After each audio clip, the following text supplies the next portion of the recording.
คือบ่อนที่จะเฮ็ดห้องน้ำแล้วนี่เว้าในใดเฮ็ดในใดต้องฝึก ชนะมันเจี๊ยด เนาะ ชนะอ้ายเข้ากองมีแต่เข้ากองบ่อยากอ้ายเห็นปาก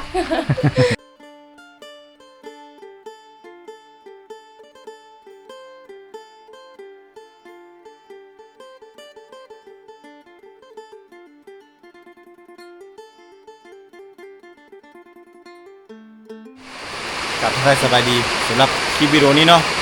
บรรทุกจะมาอัปเดตหรือว่ามาอัปเดตสถานการณ์สำหรับหลายๆคนถามมาเรื่องน้ำบาดาลว่าได้หรือว่าบ่ได้เนาะมีคลิปนี้บรรทุกจะมาอัปเดตหรือว่ามาให้คำตอบเพื่อหายข้อสงสัยกับท่านผู้ชมทุกท่านที่เข้ามาติดตามรับชมเนาะก็คือน้ำบาดาลพี่น้องเนาะนี่จะอยู่ทางด้านนี้นี่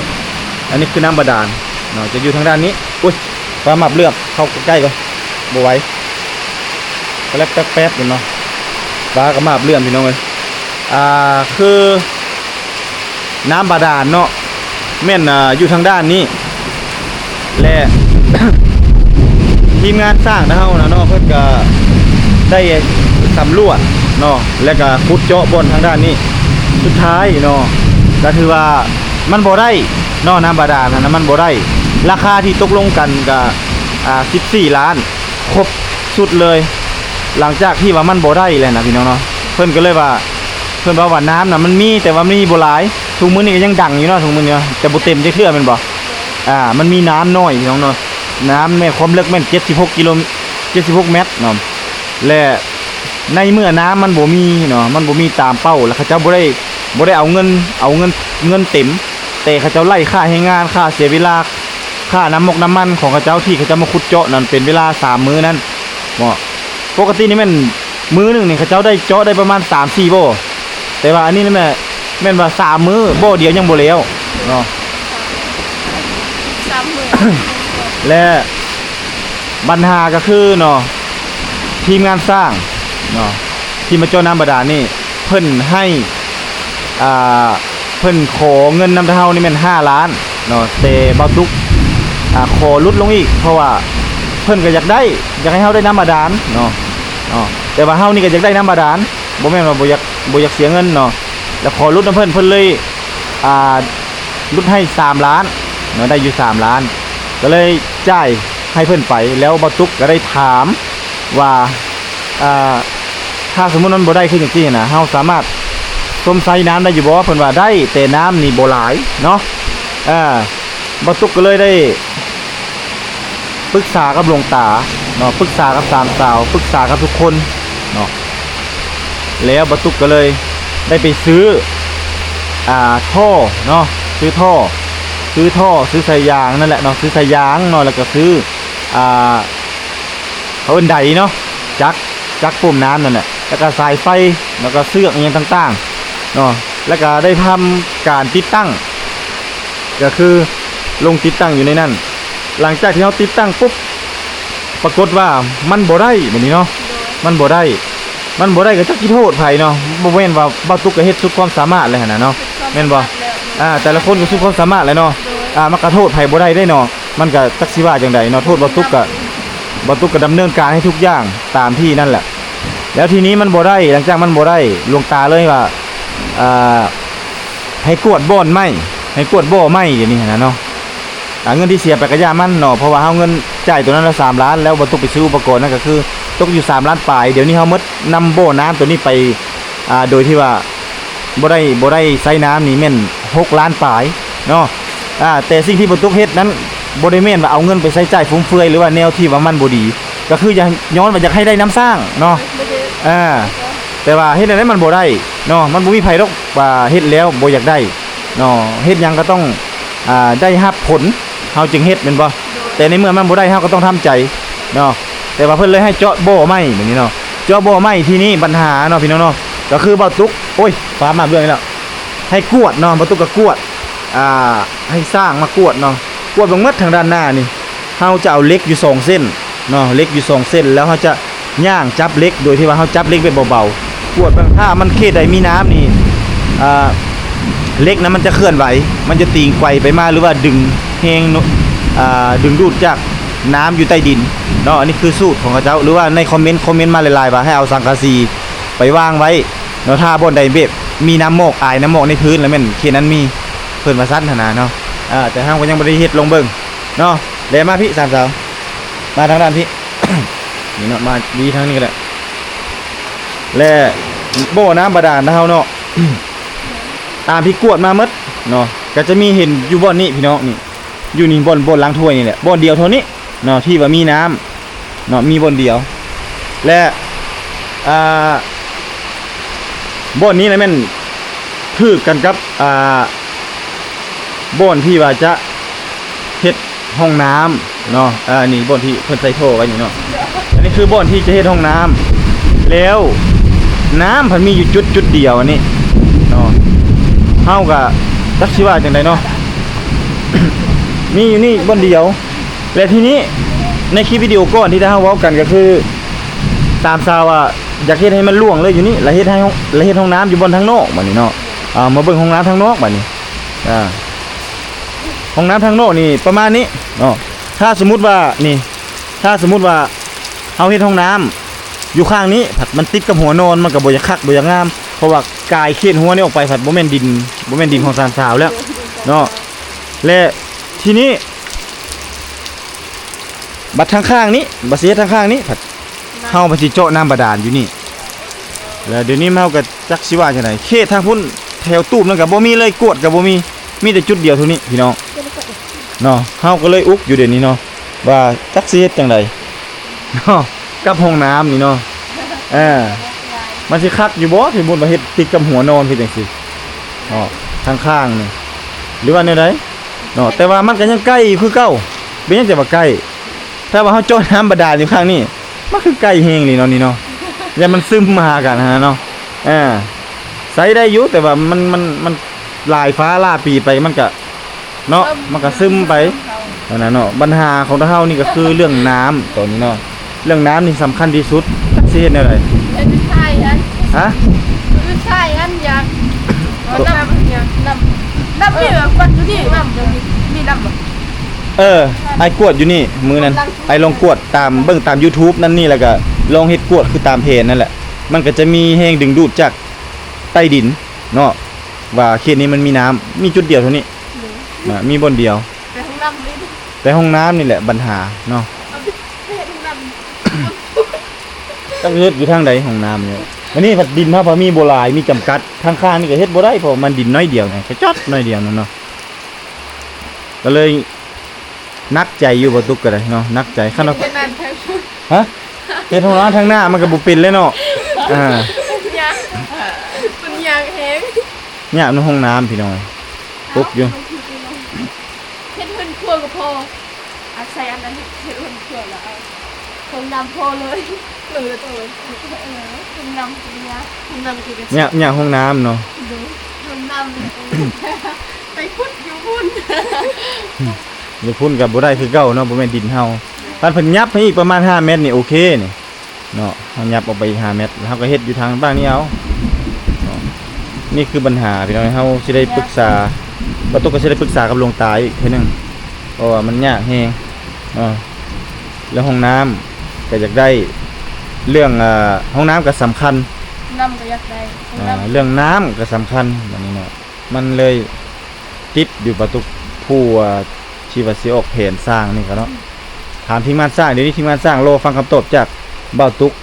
ก็ยังบ่ทันได้ปรึกษาหลวงตาอยากโทรแต่ว่าฟ้ามาเลื่อมแห้งก็เลยบ่กล้าโทรเนาะแต่ว่าให้มันฝนเศร้าเลยจังสิค่อยโทรเนาะสิโทรปรึกษาเพิ่นแต่เพิ่นบ่เคยคัดเนาะว่าแนวใดเพิ่นก็แนวนั้นหมดเลยเนาะสำหรับเรื่องการบริหารต่างๆเพิ่นก็มอบให้บ่าวตุกเนาะมอบให้บ่าวตุกเป็นผู้ดูแลซัพพอร์ตเรื่องบ้านเนาะสำหรับสามสาวยับมาอีกจักหน่อยก็ได้ นี่แหละนอกจากสิว่าแนวใดตัดสินใจแนวใด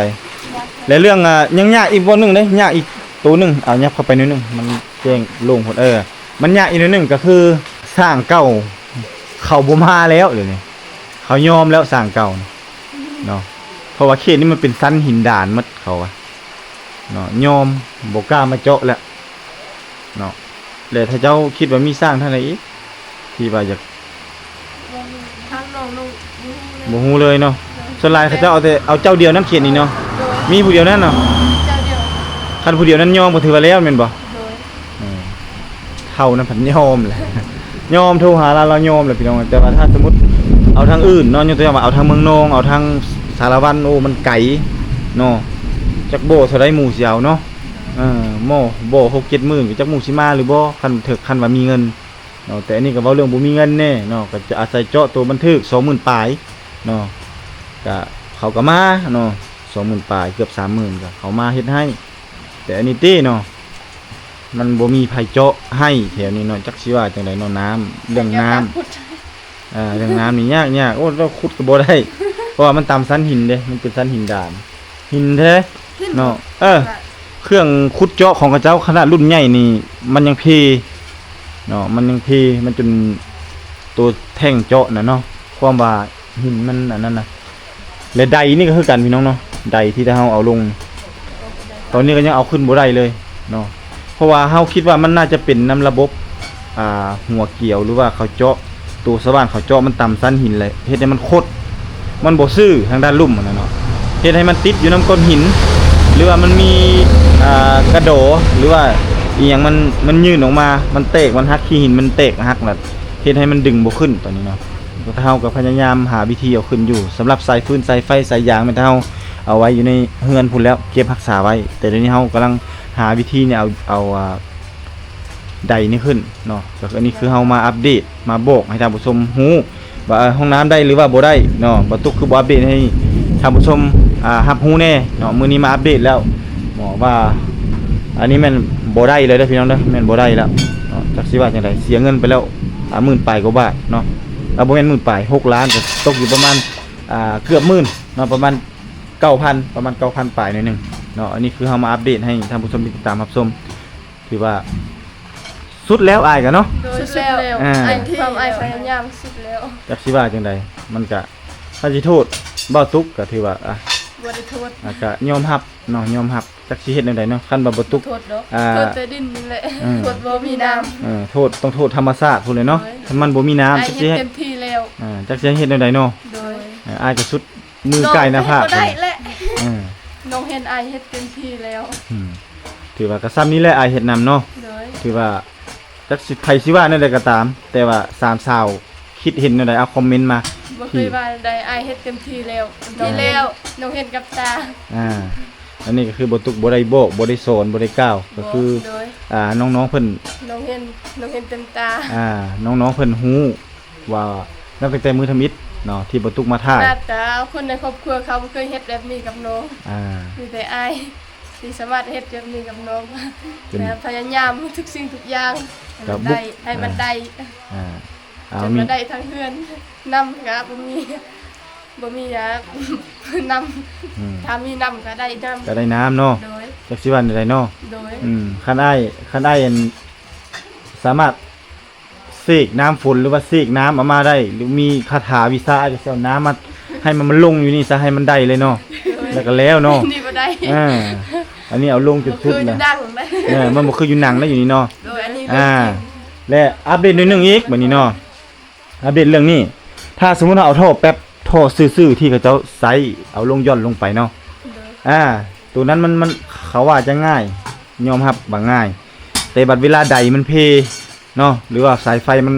ขาดมันอย่างต่างๆหรือว่ามันใดน้ำบ่ขึ้นเนาะใดตายนั่นนี่เฮาดึงขึ้นมามันสิยากได้บัดนั้นเนาะมันยาวเด้มันก็ต้องสูงขึ้นเนาะถ้าสมมุติเราเฮ็ดกงลงถ้ามันต้องมีหลายคนเด้หลายคนยกเนาะเฮาก็ย่านความผิดพลาดโตไปผมคิดย่านมันหักแม่นบ่มันหักแล้วก็ต้องได้โต้ต้องได้หยังอีกเนาะมันหลายประเด็นนะก็เลยเลือกเอาสายยางตัวนี้มาย่อนลงเนาะแต่ก็มันก็บ่ว่าหยังว่าซี่ดอกถือว่าเป็นความผิดพลาดของบ่ตุกเองเนาะแต่ว่าธรรมชาติแต่ว่าเรื่องผิดพลาดคนเฮามีความผิดพลาดหมดแต่ว่าในสิ่งที่เฮาผิดพลาดนั่นก็คือล้วนแล้วออกมาจากความตั้งใจที่เฮาอยากได้ให้น้องๆนั้นได้น้ำบาดาลแต่ว่าที่นั้นมันบ่ได้เนาะเฮาก็จักสิโทษภัยดีเนาะถือว่าโทษเทวดาบ่ได้เฮ็ดจ้ะเพราะว่าน้ำมันบ่มีก็สิว่าได้แต่ว่าเรื่องตอนนี้เฮาก็แก้ไขเฉพาะหน้าเนาะก็คือเฮาขอใช้น้ำจากข้างเฮือนนี้เนาะก็คืออันนี้ก็เป็นพี่น้องท่านเจ้าคือเก่าไฟ ไฟก็ส้มไซอยู่นี้น้ำก็ส้มไซอยู่นี้พี่น้องเอ้ยเนาะถือว่ายังอยู่นี่หมดเลยสำหรับ นี่ได้พ่อแล้วคุณมีกันแล้ว แต่ว่าเฮาก็จ่ายค่าน้ำค่าไฟหยังให้เพิ่น โดย เนาะสำหรับการส้มไซน้ำและห้องน้ำเฮาก็ขอไซในเพิ่นก่อนเพราะว่าก็ดีที่ว่ายังมีบ่อนโคไซเนาะ โดย ดีกว่าเล่นเขาปกเขาป่าเนี่ยบ่ไหวเนาะ เนาะเฮาก็ต้องได้มีห้องน้ำห้องในแล้วมันดีสุดเนาะแต่ว่าหลักๆแต่เจ้าสามสาวเนาะต้องให้ได้และห้องน้ำเนาะ ทำไปได้มึงนะ ถ้าไว้ห้องน้ำโอ้เป็นเซ่เป็นสาวกลางค่ำกลางคืนบ่รอดเด้มีอย่างเขาป่านะเนาะบ่แม่นแนวเนาะต้องเป็นสาวเมื่อแหละก็ต้องมีห้องน้ำเนาะในเรื่องน้ำนี่ก็ค่อยๆว่ากันไปเนาะถ้าสมมุติตัวหน้าตัวในถ้าเฮาต้องเริ่มแรกก็คือตอนนี้เฮาเริ่มหาสร้างก่อน โดย หาสร้างมาเจาะอันหนึ่งอันสองก็ ต้องตกลงเคลียร์ให้ได้เรื่องสิเฮ็ดห้องน้ำสิเฮ็ดบ้างใดเนาะ อย่าชนะเฮ็ดติดกัน ถ้าว่านั่นก็ต้องได้เฮ็ดติดห้องน้ำหน่อยตรงข้างๆนี้เพราะว่าในเมืองเขาเจะไปเฮ็ดติดข้างคือกันก็ได้เนาะแต่ถ้าสมมุติว่าเลือกเฮ็ดห้องน้ำอยู่ข้างนี้เนาะและข้างนี้เจ้าน้ำบางเทื่อมีเงินมีคำตัวหน้าทางล่างนี่ก็เป็นห้องครัวแม่นแล้วอ่ะ แมน แม่นบ่แก๊กออกไปทางนั้นเนาะเอาวางนี่ห้องครัววางนั้นห้องน้ำวางนี่น้ำบาดาลเนาะก็สิประมาณนี้ ก็งาม เนาะก็งามแต่ถ้า เป็นไปได้ก็พอปันนะเพิ่นนี่จังเล็กจังน้อยออกไปทางด้านนอกก็ได้ถ้าสมมุติเพิ่นให้ถ้าเพิ่นบ่ให้ก็จำเป็นเนาะก็อยู่ซ้ำนี่แหละเนาะ โดย อ่า เขาโคเซายังบ่ให้ ย่าบ่เป็นหยังเนาะถือว่าซ้ำนี่ก็ถือว่าดีแล้ว เห็นดี ดีแล้วถือว่าได้ซ้ำนี่ก็โอเคแล้วบุญล้นทับสามสาวแล้วพี่น้องเอ้ยเนาะนี่แหละคือเหตุการณ์ล่าสุดที่มาอัปเดตเนาะผิดพลาดประการใดก็ต้องขอโทษขออภัยบรรทุกกาผู้เดียวกาบ่สามารถ แค่กันเองกู บรรทุกคนเดียวเนาะกาบ่สามารถจะเอาใจ FC ทุกท่านให้ถึกมกถึกใจทุกคนได้เนาะอันนี้คือสิ่งที่บรรทุกมาออกมาขอโทษ แต่ว่าถ้าบรรทุกเฮ็ดผิดพลาดอันใดก็ขอโทษขออภัย แต่ว่าทั้งนั้นและทั้งนี้สิ่งที่บรรทุกเฮ็ดกับน้องสาวทั้ง3คนนี้ที่ช่วยเหลือนับตั้งแต่มือทมิตมาถ่ายคลิปจนแต่ตั้งแต่ต้นจนจบมาถึงปัจจุบันนี้ก็คือว่าถือว่าสุดๆแล้วเนาะสุดๆแล้วที่ว่าได้ซ้ำนี่หั่นน่ะเนาะถือว่าบรรทุกนี้ก็เฮ็ดถือว่าเฮ็ดน้ำครอบน้ำครัวก็ถ้าว่าดีบ่บรรทุกว่าเฮ็ดน้ำครอบน้ำครัวก็ยังบ่ซ้ำเฮ็ดน้ำเจ้าซ้ำได้พ่อแม่อ้ายก็ยังเบิ่งอยู่แต่ว่ายังบ่มีความสามารถที่ว่าเบิ่งเพิ่นให้ได้ดี หรือว่าให้มีความสุขเนาะแต่ว่าเบิ่งพวกน้องนี่ก็ถือว่าบ่แม่นว่าอ้ายเบิ่งตัวอื่นดอกอ้ายบ่มีเงินบ่มีคำให้พวกน้องแต่อ้ายมีความจริงใจเนาะความรักความแพงมอบให้จุน้อง แล้วก็ช่วยผลักดันสุขยุส่งเสริมท่าเจ้าทั้ง3ไอ้น้องให้มีมื้อนี้อันนี้ก็คือสิ่งที่อ้ายมอบให้อ้ายทราย ใจไอ้นี่แหละ อันนี้ก็คือสิ่งที่อ้ายมอบให้ท่าเจ้าจึงมีมื้อนี้เนาะเฮ็ดให้น้องๆมีมื้อนี้เนาะก็ได้เห็นหลายแง่หลายมุมของ3สาวความดุความมั่นความกตัญญูรู้บุญคุณของ3สาวเนาะไปเฮ็ดเวียกเฮ็ดงานเนาะทั้งดุทั้งมั่นแล้วเฮ็ดให้ FC ทุกท่านที่เข้ามาติดตามรับชมนั้นมักฮักและก็เอ็นดูในตัวของน้องๆทั้ง3คนเนาะสิ่งสำคัญรักษาเอกลักษณ์เนาะของ3สาวเผ่าตะโอยไว้เนาะธิดาวัฒนาเกียวตาต้องรักษามาตรฐานเนาะถึงว่าจะมีเฮือนอยู่พี่ อันต่ำหูมันต้องได้มาต่ำอีกคือเก่าเด้อ โดย อย่าป้าได้ตัวนั้นได้เนาะต่ำแล้วก็วางคลายเลยอยู่หน้าหานนี่เนาะ เดี๋ยวนี้ยังพาไปยัก นั่นแหละจังว่าเว้าอนาคตเด้ โดยอนาคตต้อง อนาคตตัวหน้าเนาะมีโทรศัพท์อีกเนาะก็ไลฟ์สดเนาะหรือว่าไลฟ์สดบ่ได้ก็ถ่ายคลิปมาซื้อซอยในเด้อนั่นนี่เนาะก็ว่ากันไปแม่นบ่ โดย การลิ้นโทรศัพท์คือกันต้องลิ้นต้องใช้ให้มีประโยชน์ให้เกิดประโยชน์เนาะบ่แม่นนั่งเคี่ยโทรศัพท์แชทหาผู้นั้นผู้นี้ซื่อเฮาต้องเอาความมีชื่อเสียงเนาะจากอ้ายที่มาถ่ายเฮ็ด YouTube นี่มีชื่อเสียงจาก YouTube นี่มาต่อยอดให้มันเกิดประโยชน์ก็คือเอามาไลฟ์สดเอามาถ่ายคลิปมาขายเครื่องขายของนี่ให้มันต่อยอดออกไปเรื่อยๆเห็นบ่ โดย ถ้าเจ้าก็เคยเห็นไหมล่ะส้นเผาเดี๋ยวนี้เขาจะมีความสามารถหลายเนาะถ่ายรูปก็ดังมาหลายๆคนแม่นบ่ โดย ดังหลายได้นี่เนาะ ดัง ถ้าเจ้าก็ต้องเฮ็ดเนาะเป็นหยังจะว่าเฮ็ดอ้ายคิดว่าถ้าเจ้าเฮ็ดได้เป็นหยังจะว่าได้นี่เห็นบ่เนี่ยอ้ายเจ้ายืนอยู่นี่ จะบ่ต้องห่วงเนาะเดี๋ยวสิซัพพอร์ตทุกอย่างเนาะวิธีการเว้าการว่านั่นนี่เว้าในใดเฮ็ดในใดต้องฝึก โฆษณามันก็เจือด โฆษ เนาะ ณาอ้าย อาย โดยเข้ากองมีแต่แบบนี้เข้ากองบ่อยากอายเห็นปากแบบนี้ เนาะบ่ต้องอายเด้เนาะคันอายนี่โอ้บ่ได้เด้เนาะคันอาย สองเขา บ่อายเฮาบ่ต้องอายเพราะว่าเฮาบ่ได้ไปเว้าทางอื่นเฮาเว้ากับกล้องเฮาเว้ากับโทรศัพท์เฮาเอง โดยฉันคอยบ่ได้อายเลย เนาะคันอาย ไอ้สิว่าสิบอกกันยาแต่ คันอายเนี่ยอีหยังคันอายถ้าเจ้าอยู่แต่3คนถ้าเจ้าเนาะก็เว้าสังสามพี่น้องคัน3คนยังอายอยู่ก็ฝึกเว้าผู้เดียวอยู่ในห้องอัดประตูเว้าผู้เดียวเอาเว้นใหญ่ๆมาแล้วก็เว้าผู้เดียวสบายดีอยู่นั่นแหละเนาะ สบายดีคนเดียว บ่ต้องอายว่ากับโตเค บ่ต้องเว้าบ่ต้องอายว่าอ่ะผีบ้าบ่เว้าผู้เดียวนั่นนี่บ่ต้องอายเห็นบ่อายนี่เนาะคนผีบ้านี่แหละเนาะคนที่หมู่ว่าอายนี่ผีบ้าเว้าผู้เดียวจับกล้องแล้วเว้าผู้เดียวเนาะจึงมีมื้อนี้เนาะ คนที่สลัด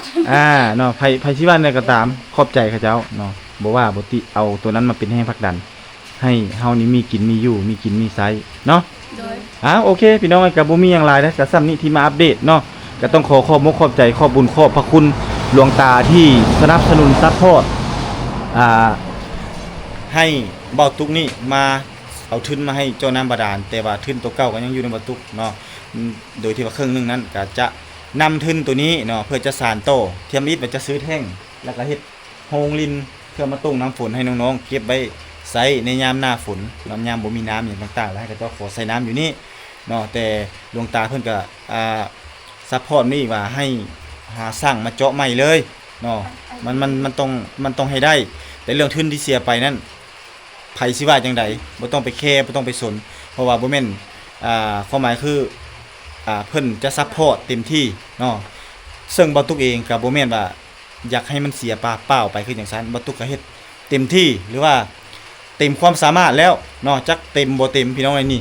รถมานี่ก็ตากแดดตากฝนอยู่นี่เนาะก็ด้วยน้ำพักน้ำแฮงเนาะเที่ยวไปเที่ยวมาเนาะ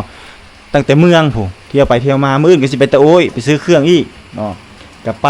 กลับมาเล่นเต้นเวียกงานสู้ฟ้าสู้ฝนเนาะบ่ได้อยู่น้ำลูกน้ำเมียบ่ขี้แห้งเต็กเนาะเมียนี่ก็คิดฮอดคือกันแต่ว่านี่คือมาหัวใจเนาะคือทุกมื้อนี่ป้าเอ้ยป้าไปไสเนาะป้าไปเฮ็ดเวียกบ่เนาะถามพ่ออยู่ตลอดมาว่างกายมาเมื่อกี้นี่ก็ฮ้องหาพ่ออยู่น้ำกอดอยู่ในเอิกพ่อบ่ยอมไปหาแม่เนาะพ่อสิมาเวียกนี่ให้ลูกให้เนาะคิดเบิ่งว่าพ่อนี่สิบ่น้ำตาตกในบ่เลยเนาะพอกินฮอดลูกแต่ว่าถ้าอ้ายบ่มา FC ก็สิโจมตีอีกสิเว้าอีกว่าคือบ่อัปเดตแน่คือบ่นั่นนี่แน่เนาะนี่อ้ายต้องได้มาอัปเดตตลอดเนาะว่าเฮือนไปฮอดไสแล้วบ่แม่นแต่อัปเดตเฮือนบ่แม่นแต่ถ่ายคลิปอย่างเดียวเนาะเฮ็ดอยู่เฮ็ดกินเนาะสอนพวกน้องๆเพื่อจบเฮือนนี่เพื่อเฮ็ดเฮือนแล้วถ้าเจ้าก็เป็นเวียกเลยเด้ถ้าเจ้าก็เฮ็ดกินเป็นหลายอย่างเนาะอ้ายมามื้อหน้าหรือว่าแขกคนมาก็บ่ท่าให้บอกเนาะมีหยังถ้าเจ้าก็เฮ็ดทอดไข่บ่เฮ็ดคั่วปลากระป๋องบ่หรือว่าบ่แม่นสิเป็นแต่ต้มมี่นี่เนาะมันก็ต้องเป็น ลายที่ปะลูกปะเมียที่เฮ็ดพยายามเพื่อน้อง นั่นแหละจังว่าบ่แม่นป้าลูกป้าเมียบ่ได้ป้า ปะแล้วค่ะบ่ได้อยู่นำกัน ป้าอยู่เฮือน ปะอยู่เฮือน ปะอยู่เฮือนมาหาพวกน้องมาช่วย บ้านพวกน้องให้ FC เบิ่งก็ช่วย นั่นแหละ น้อง ก็ถือว่า ซัพพอร์ตน้องมาตลอด ก็ยินดีช่วยเสมอเนาะถึงว่าหลายคนอาจสิบ่เข้าใจนะเพราะว่าหลายคนหลายแนวคิดต่างแนวคิดเส้นคิดคือกันหมดนี่บ่ได้เนาะแต่ขนาดความมักก็ยังมักบ่คือกันเนาะผู้นึงมากินส้มผู้นึงมากินหวานคิดยังต่างกัน เนาะเกิดมา ลิ้นกับแขวยังกัดกัน น่าเนาะถูกต้องเนาะถือว่าเฮาทำดีเต็มที่ที่สุดแล้วก็พอเนาะคนอื่นสิว่าแนวใดก็สร้างเขาเนาะก็ขอบใจเขาที่เข้ามาคอมเมนต์ต่างๆนานาเนาะก็บ่เป็นหยังอันนี้ก็คือประสบการณ์ถือแต่ว่าได้ถือก็เอาตัวนั้นให้ถือว่าสิ่งที่เขาเจ้าเว้านั่นก็คือตัวใดดีเฮาเอาตัวใดบ่ดีเฮาปะเนาะบ่ถือโทษโกรธเคืองก็ขอบใจเนาะที่มาคอมเมนต์ชมแล้วก็ให้ติดตามผลงานน้องๆเนาะจนผลงานน้องๆตลอดไปเด้ออย่าเบื่อน้องๆอย่าเบื่อน้องๆให้น้องก็บ่มีที่พึ่งมีแต่ FC ทุกทานขอให้เบิ่งคลิปแบบนี้ตลอดไปอย่าเพิ่งเบื่อกันเด้อจะน้องๆก็เป็นลูกกำพร้าของพ่อยเนาะที่ว่าให้เบื่อกับ FC ที่ว่าน้องๆเพิ่นก็ ฝากเนาะให้ FC ทุกท่านเนาะให้ฮักให้เพลงเนาะติดตามรับชมเนาะคลิปของน้องๆ โดยตลอดไป ตลอดไปถือว่าช่วงนี้ก็ถืออยู่ในช่วงเฮ็ดเฮือนก็ต้องได้มาช่วยงาน โดย เนาะบางเวลาเนาะถ้ามีเวียกก็ไปเวียกอันนี้ก็บ่ได้บังคับเนาะ โดย แต่สำหรับเรื่องค่าแฮงค่าอีหยังบ่มีเฮามีให้แต่น้ำใจเฮ็ดช่วยกันให้มันเร็วไวเฮาก็ได้อยู่ไวแม่นบ่ โดย ไว้ก็มันก็ได้อยู่ไวเนาะคันเราเรื่องเงินหั่นน่ะเฮาเว้าแต่เรื่องเงินเอาเงินมาใส่กันนี่ถ้าสมมุติว่ามื้อใดบ่มีเงินมันก็ไร้ค่าบ่มีความหมายแม่นบ่ โดย สุดท้ายทุกสิ่งทุกอย่างที่เราสร้างมานี่ก็คือมันเป็นเขาจะว่าอะไรเป็นเพียงสิ่งประดับ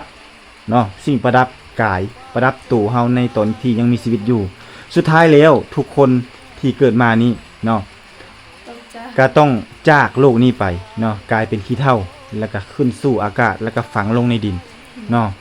สิ่งใดที่ว่ามันดีรักษาไว้เนาะคนเฮามันสุดท้ายแล้วหนีบ่วิตลงสีแผ่นเนาะบนหนีบ่วิตไม้สีแผ่นเนาะแต่ว่ามันบ่แม่นว่าสิฮอดมื้อนั้นเนาะคนเฮาฮู้แต่มื้อเกิดบ่ฮู้มื้อตายบ่ฮู้เฮาสิตายมื้อใดแต่ว่าในสิ่งที่เฮาเกิดเป็นคนแล้วเนาะเฮาต้องหมั่นทำความดีสร้างความดี ถึงว่าเฮาจะจากโลกนี้ไปทุกคนในโลกใบนี้บ่มีไผหนีรอดความตายทุกคนก็ต้องได้จุดจบก็คืออันเดียวกันหมดฉะนั้นตอนเฮายังมีชีวิตอยู่ให้สร้างแต่กรรมดีสร้างกรรมดีให้ฮักให้เพลงกันเนาะเพื่อเฮาจากโลกนี้ไปหรือว่าอ้ายก็คือกันให้สิ่งที่บ่มีสิ่งใดเอาไปได้เฮือนซานลานเป็นวัตถุสิ่งของรถรางยานพาหนะทุกสิ่งทุกอย่างเนาะเป็นสิ่งสมมุติเอาไปบ่ได้ เอาไปบ่ได้ แต่ว่าเฮาอยู่นี่ขอให้มันมีความสุข โดย เนาะขอให้มันมีสิ่งดีๆจากโลกนี้ไปให้เขาเจ้าจดจำว่าผู้ที่เพิ่นสร้างไว้นั่นนี่คุณงามความดีเหลือไว้แต่คุณงามความดีให้ลูกหลานได้บอกได้กล่าวให้ลูกหลานได้ฮู้ว่าอันนี้เราเฮ็ดอันนั้นได้สร้างอันนี้ได้ย้อนผู้นั้นได้ย้อนผู้นี้ คือพ่อเฮ็ดนั่นแหละ อ่า พ่อก็ได้แต่เอ้ยลูกด้วยไอ้ รกด้วย บ่แบบบนไก่อยู่นี่ โอ้ บนไก่ อันนั้น เงินไก่ เราใกล้เงินใกล้เงินไก่โนนอันนั้นบ่ โดยเรือแต่นั้น ยังอยู่บ่ โดย อันเดยวซะเนาะ สร้าง เนี่ยก็ถือว่าได้เห็นเลยได้เนาะ โดย ความดีเนาะ โดย นั่นแหละคือสิ่งที่อยากบอกว่าอยากบอก เนาะไว้แต่นั้นแหละ เห็นแต่นั้นบ่ได้เห็นนามโพเลย โอเคพี่น้องก็บ่มีหยังหลายก็ถ้าเฮาก็ทั้งสามไอ้น้องก็ขอลาไปกับคลิปนี้ก็อาจสิยาวหน่อยหนึงเพราะว่าเฮาก็บ่ได้อธิบายหรือว่าบ่ได้อัปเดตเรื่องน้ำบาดาลไปก็หลายเติบแล้วหลังจากนี้ต่อไปเฮาจะอัปเดตสิ่งใหม่ๆให้ท่านผู้ชมได้ติดตามรับชมพบกันใหม่คลิปหน้าสำหรับคลิปนี้ขอกล่าวคำว่าสวัสดี สบายดี ได้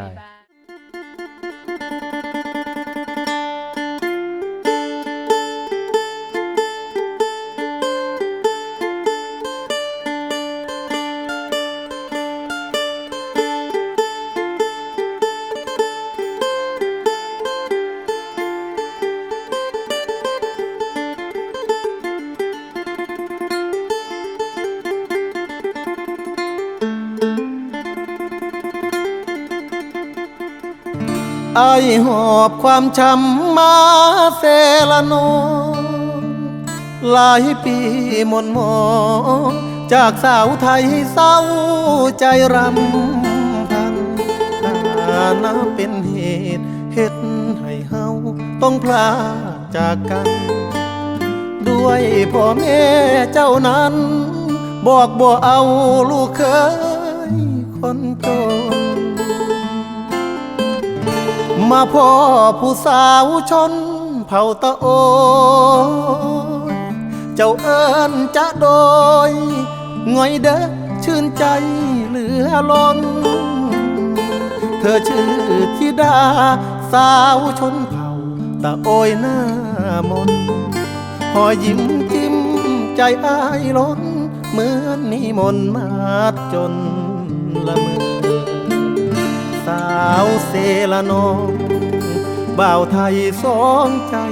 พันความเจ็บกลายเป็นความสุขหากันแต่วันแรกเจอ สาวเผ่าตะโอยชื่อธิดาอ้ายหาเจ้าเด้อขอบใจหลายเด้อคนดีที่หาพักอาย อฝากชีวิตไว้เสละนอทุกความหม่นหมองฝากเธอช่วยเป็นยาใจขอบคุณความเจ็บที่นำพามาพบสามวัยจากนี้ทั้งชีวิตอายมอบให้เจ้าสาวงามตะโอ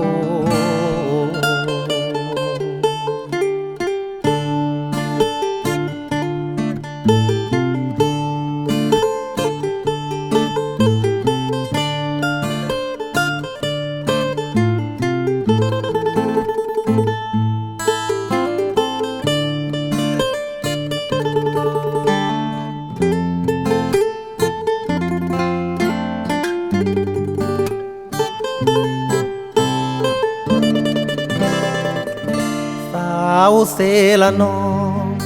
บ่าวไทยสองใจพันทุกความเจ็บกลายเป็นความสุขหากันแต่วันแรกเจอสาวเผ่าตะโอยชื่อธิดาอายหักเจ้าเด้อขอบใจหลายเด้อคนดีที่หักอายขอฝากชีวิตไว้เสละนอทุกความหม่นหมองฝากเธอช่วยเป็นยาใจขอบคุณความเจ็บ